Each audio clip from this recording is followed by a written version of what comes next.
Hi, I'm Gemma Montgomery and welcome to the Excel with Ease podcast, bringing together service-based business owners in the aesthetic, beauty, medical health and wellness sector. Here we discuss different topics that will help you grow your business with ease while supporting your ultimate life vision.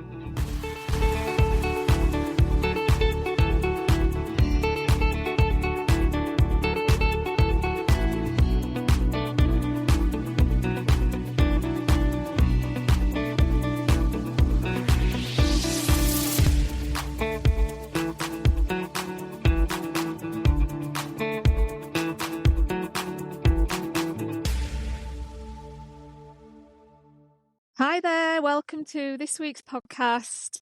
Again, broadcasting from my dog walk on the North York moors. Terrible, misty, rainy weather. I finished work today for Christmas, so that's exciting. It's been a really busy year, but all is done now until January the 5th. We've just got one more clinic day. Pauline's covering tomorrow, and then, as I've said, we're down in tools till the 5th of January, which will be lovely.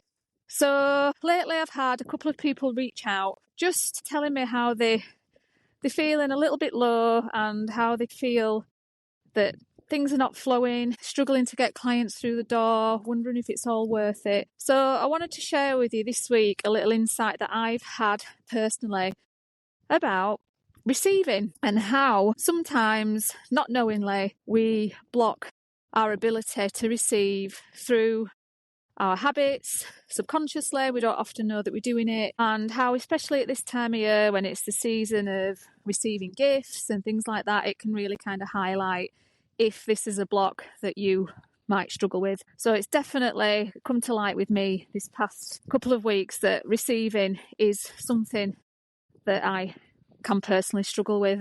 It's not until you're wanting to manifest something, so whether it's something you want to manifest in business, money, clients, or whether it's something personal that you just can't see why this is not happening, anything literally that you're hoping to achieve, hoping to manifest, sometimes we can actually be blocking ourselves and getting in our own way without knowing it. Speaking from personal experience, there's a few things, something personal that I've been wanting to manifest, wanting to happen, and it's not. So I asked, show me where I am blocking this. Show me where I'm getting in my own way. And lo and behold, in came the answers, which was all about the art of receiving. So I think many of us don't seem to struggle as much with the giving side of things as we do with the receiving side of things. But as always, there has to be an equal energy exchange, equal energy flow. And a lot of the time we can be really blocking our ability to receive without knowing it. So how might this show up? So for me, as you probably know, this year I've had a back injury. So this back injury really put me out from July. It's getting better now, thank the Lord. But I was going on holiday for 3 weeks this year. We're really lucky. My mum retired and she got a villa in Cyprus, and she said to the family, come whenever you want. I'm going to be there for 8 weeks. You can stay 8 weeks if you want, but for me, obviously working, I did manage to take 3 weeks. So this back injury happened literally a week before I was due to go, which is really interesting, isn't it? As you're about to relax, have a good time, let's bring on a back injury. So the back injury came and I was flying from London. I had to cancel my flight, change to go to Leeds because there was absolutely no way I could carry like a huge case. Ava and I were going out first. I had to carry a huge case on the train down to London, down to Gatwick, and I just could not even think about how I was going to lift the case on and off the train, how I was going to get it onto the check-in.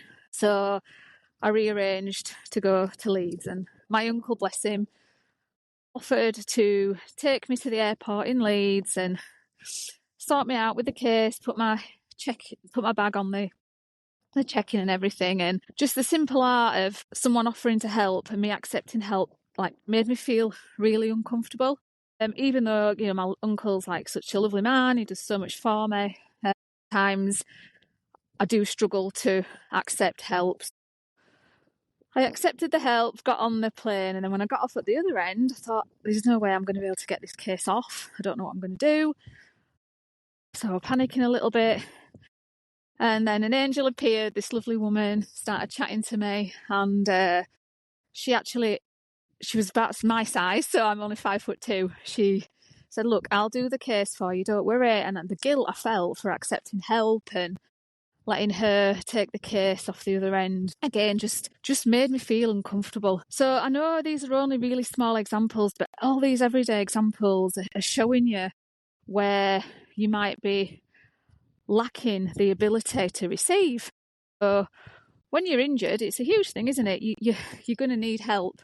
How does that help make you feel? So the cases were a classic example. And then when I got to Cyprus, I felt guilt that my mum had kind of paid for this holiday. My mum didn't have a lot of money. A lot of things had happened in my mum's life this year, family-wise. She's been taking care of my sister's children, and I just felt awful that we were there on this holiday that she'd paid for. Obviously, we paid for the spending money, but for the villa and things like that. And I just felt maybe part of me subconsciously that I wasn't allowed to really relax and enjoy this holiday. And lo and behold, the back injury manifested. And then when I was on the holiday, I got an upset stomach, and this upset stomach must have lasted for, 8 days. It would have carried on. And then, it was just so awful. Literally, it's a bit graphic, but I just was on the toilet, for the whole 8 days.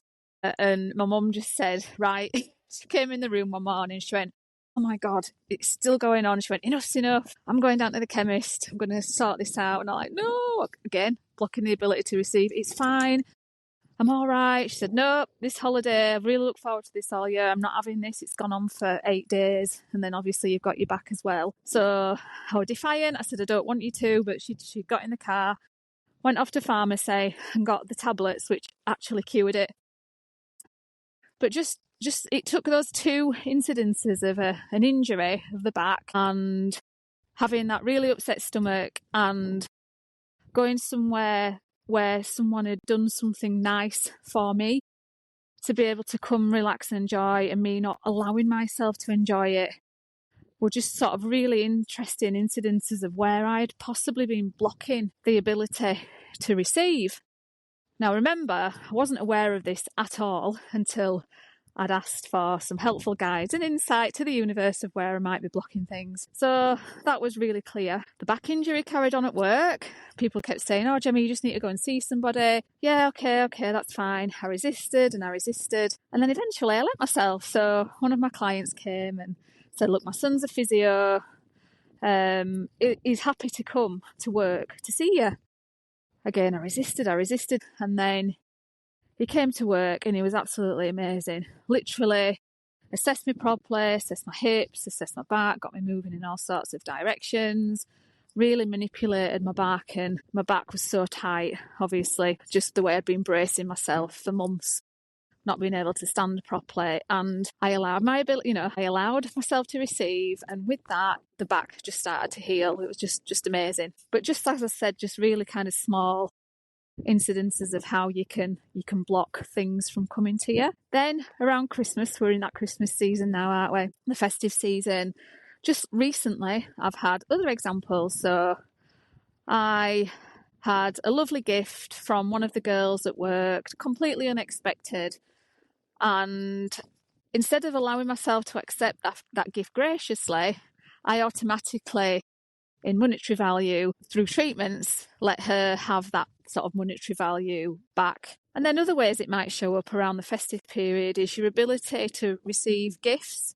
So the other night when I finish work, I like to kind of call in, have a cup of tea at my dad's, and before I make my way home with the hour and a half's journey.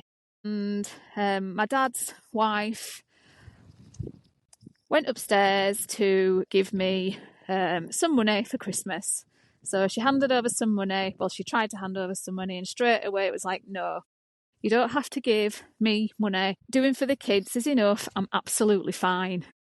Refused to take the money, which probably because I feel I don't need the money. They might need the money more. But there's a part of me that's not willing to receive. So the money is just symbolic. I'm sending a message out that I'm not happy to receive. I struggle to receive.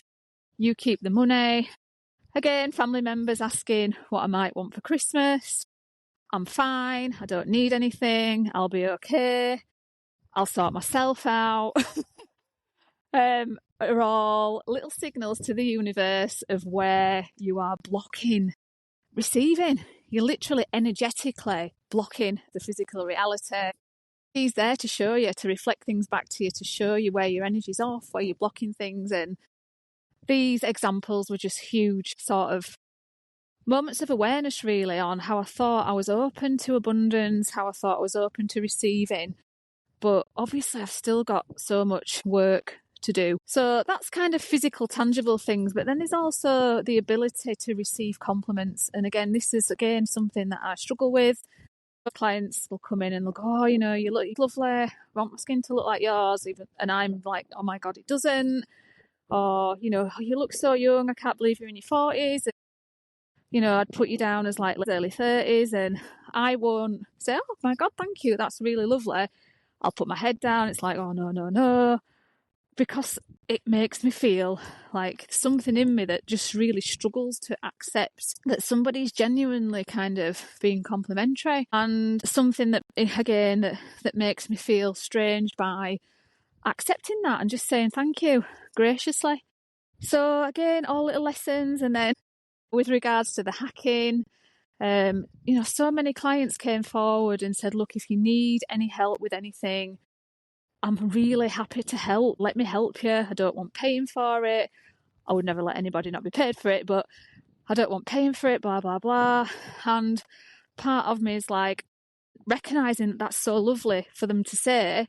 But another part of me is like, absolutely not. I can sort this. I'm okay. So very, very interesting in how sometimes we have to allow ourselves to receive with the same graciousness that we allow ourselves to give. And it's looking at where does that inability to receive come from? Is there a part of us that doesn't feel worthy to receive the compliment, doesn't feel worthy to receive the help, struggles with accepting things from other people, maybe because of past experiences where we've been let down by people, so we feel it's safe to just try and do everything on our own. It's reflected everywhere. I've seen it in relationships with friends when we've sat and chatted about things, and friends that have been burnt in relationships and had shitty experiences, and the defences are up. They're just not open to receive, or open to the idea that actually not everybody is the same. Take the experience, take the wisdom, but keep your heart open, kind of thing. So I think it's something in one way or another that we can all struggle with. So it was just passing the wisdom on to you, really, that if you feel that there's something you're trying to manifest, whether it's more clients, something work related, or whether it's just something personal that you're hoping for, have a look on how you might be blocking your ability to receive and where that might be showing up in your everyday life.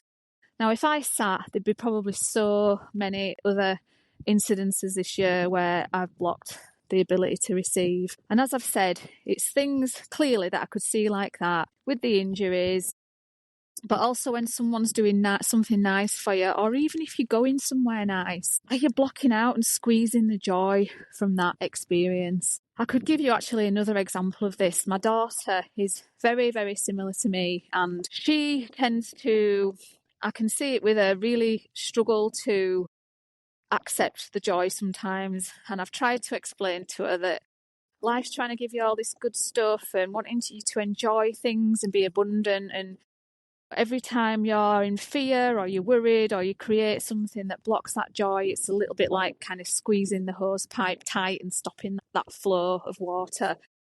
So how it might show up in my daughter is she might start saying she's got stomachache or this, or she feels a bit funny. And it's always at moments when she should be at her happiest, moments where she should be so happy, friends staying over or going out with friends, and she'll bring on some kind of worry to squeeze the joy out of that experience.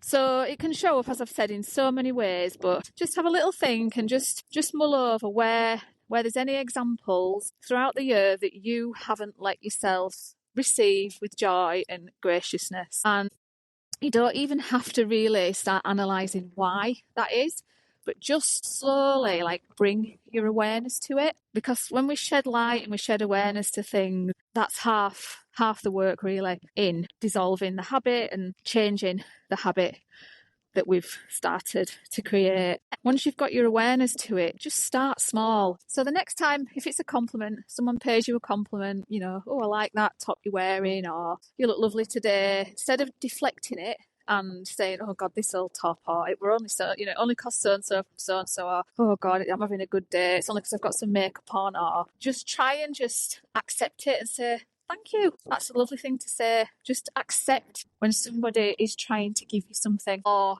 if somebody offers to help you with something, whether it's carrying a bag or opening the door, just graciously, thank you. That's really kind. And start small and really allow yourself to receive as well as be a giver in every single way. And just for this last little half of the podcast, think about the things you do that you do for the creativity and you do for the joy. So I think a lot of us that have got that entrepreneurial flair, go into running our own business, I think a lot of us are quite creative people.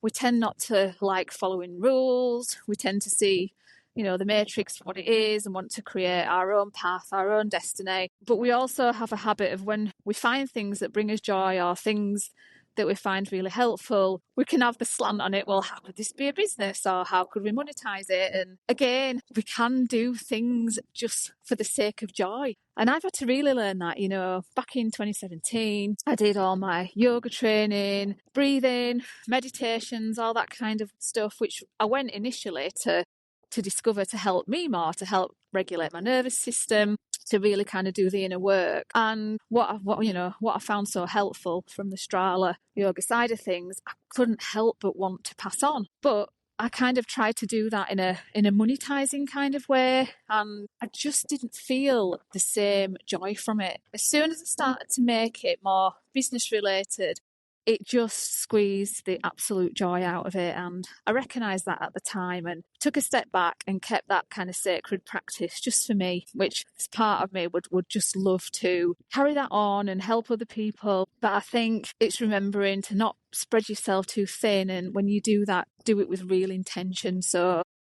my plans for that side of thing is to maybe do some retreats for people that are coming through the academy, or that I'm helping sort of digitally, more sort of far and wide. But as a day in, day out thing of a business and monetizing, it just took the absolute kind of joy out of it for me. So just let yourself do something for the sake of just having fun, and just that being the end goal. Like, what can I do that's going to bring me the most joy? Not, oh my gosh, right, okay, now how could this be monetized? How could this be made into a business? Just do it for the sake of doing it. And again, that should be the goal of anything, shouldn't it? What makes me feel good? Tuning in, what's draining, what's taking your energy away, what's fueling it, what's adding to it, what's making you feel energized, lit up, what's making you feel good.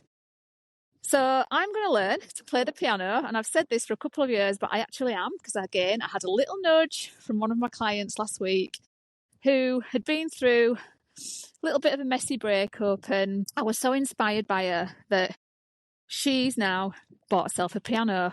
And she said, my God, I just as soon as I finish work, she works for herself, I get home, I'm just in my room, just playing the piano. I'm literally obsessed. And I can see how that's bringing her into her more feminine, playful energy. And I will talk about this actual feminine and masculine energies on another podcast. But I think a lot of us as women, when we're in business, we tend to slip into that kind of masculine energy predominantly without realising it. And we kind of lose our feminine essence, in a sense of the play and the fun and the joy. So by having those things in your life as well as your business, the things that just bring you joy, brings you back into that feminine, playful sort of essence. And when we're in more of that playful feminine essence, and we're prioritising pleasure, the ability to receive, and doing the things that feel good, we then,